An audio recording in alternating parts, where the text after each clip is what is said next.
আজকে ভিডিওটা বানানোর একটা উদ্দেশ্য আছে, হচ্ছে পেঁপে গাছে ছত্রাকনাশক স্প্রে করে দিতেছি।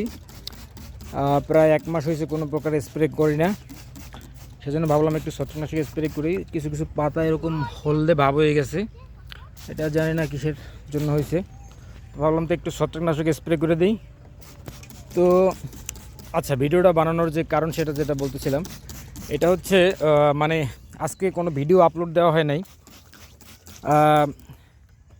সেই কারণে আমার একজন দর্শক বলতেছে, মামা কই আজকে তো কোনো ভিডিও পাইলাম না।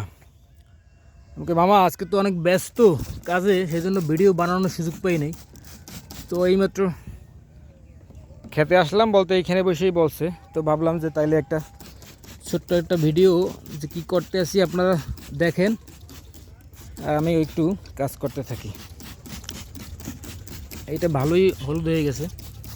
অভিজ্ঞদের পরামর্শ চাই, যদি কেউ বুঝে থাকেন যে কী কারণে হয়েছে,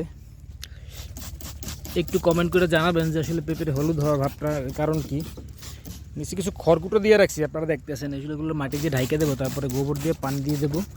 সময়ের অভাবে করতে পারতেছি না। ঠিক আছে, থ্যাংক ইউ, ধন্যবাদ সবাইকে।